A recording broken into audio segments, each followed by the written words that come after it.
Na sequência, eu quero conversar com vocês no Na Mira do Marcos de hoje, sobre as rotas navais como um novo ponto de combate. Vamos entender isso aí. Uma nova ordem internacional parece a norma, e a gente viu isso ontem conforme a gente cobria o discurso de Marco Rubio em Munique.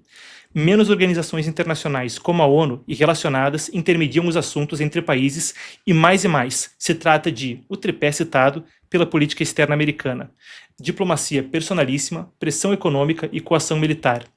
Enquanto a Organização Mundial do Comércio ou a Agência Internacional de Energia Atômica parecem não conseguir progredir em conversas, tarifas, enviados especiais ou até a pólvora parecem conseguir.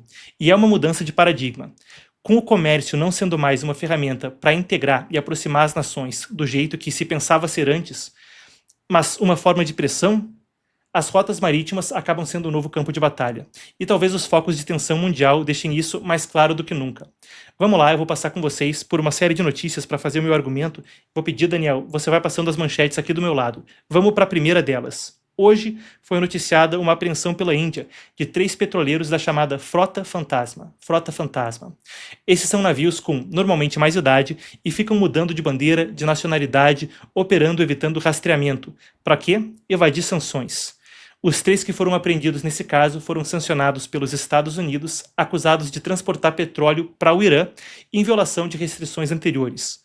E é emblemático de como essa frota opera. Outros 2 clientes citados, dia sim, dia também no noticiário, são Venezuela e Irã. E segundo dados de rastreamento, são precisamente os principais usuários desse transporte de petróleo evadindo sanções americanas.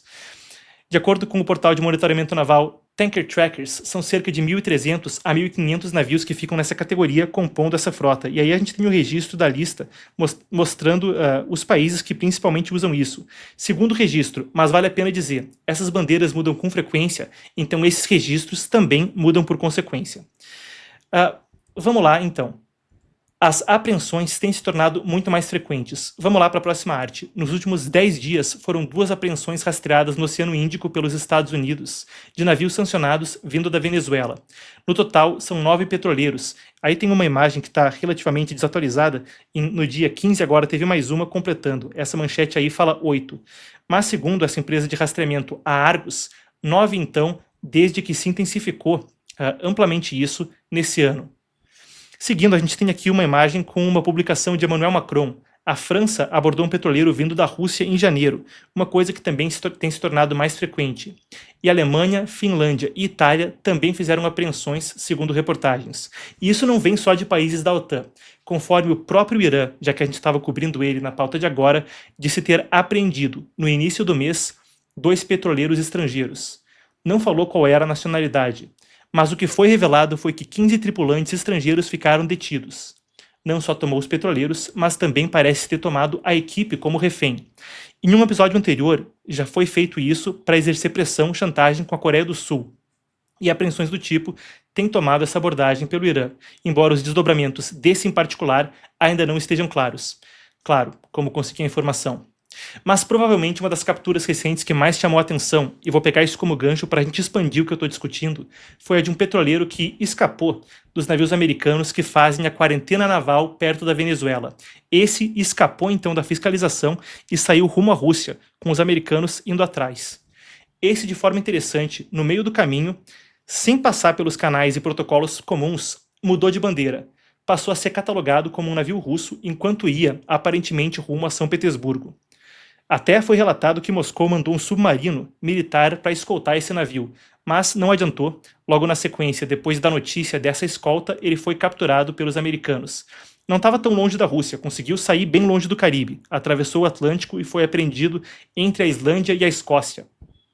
Esse caso, fechando a lista que eu estava dando agora, é emblemático, porque puxa o gancho para outra questão nesse assunto. Uma tendência que pode aprofundar o atrito entre Moscou e os aliados de Moscou e os países ocidentais. Olha só, cerca de 70 petroleiros dessa frota fantasma mudaram as bandeiras para a da Rússia. Lembrando, normalmente esses navios estão o tempo todo pulando de um país para o outro, mas desde maio de 2025, incluindo 40, desde o final do ano passado, quando começou esse surto de apreensões, mudaram as bandeiras para a Rússia. Isso são dados não meus, mas a gente tem aqui da Windward, que é uma consultoria a respeito de dados de navegação. E aí eu quero ler com vocês um comunicado que eles fizeram, em particular a respeito desse assunto, que nos ajuda a entender por que isso é tão importante, certo? Vai estar um pouquinho num juridiquês, com palavras mais pesadas, mas fica comigo, vale a pena a gente entender isso, e são só 4 curtos parágrafos. Vamos lá. Navios que negociam sob registros fraudulentos não têm proteção de Estado de bandeira, tornando-os sujeitos a embarque sob a Convenção das Nações Unidas sobre a Lei dos Mares. Ou seja, se o navio não está categorizado como sendo de qualquer país, a legislação internacional permite o embarque. Ao longo de 2025, segue esse comunicado, mais de 300 petroleiros da Frota Fantasma envolvidos em comércio sancionado de petróleo iraniano, venezuelano ou russo mudaram para bandeiras fraudulentas, muitas vezes após repetidas trocas de bandeira. Esses navios foram posteriormente cancelados por registros permissivos, incluindo Gabão, Ilhas Cook, Barbados, Comores e Gâmbia, após pressão sustentada para remover a tonelagem sancionada pelo Ocidente, deixando muitos navios efetivamente sem estado. Isso deixou os petroleiros vulneráveis no mar. A ressinalização para a Rússia, que muitas vezes é o único registro disposto a aceitá-los, restaura a proteção legal sob o direito marítimo internacional, pelo menos por enquanto. Volta para mim, Daniel. Ou seja, em meio a mais apreensões, a Rússia, que poderia estar utilizando essa frota ou para transportar o próprio petróleo, ou buscando projetar poder, permitindo que aliados utilizassem, comprou a briga de tirar eles da informalidade e registrar esses navios sob a bandeira do Kremlin. E aí eu quero dizer para você que comprar a briga não é só uma expressão idiomática no que a gente está discutindo agora. Não é uma figura de linguagem. Vamos lá, a gente tem aqui uma matéria da imprensa russa. Se a gente tem, temos aí está então. Isso é uma entrevista hoje mais cedo.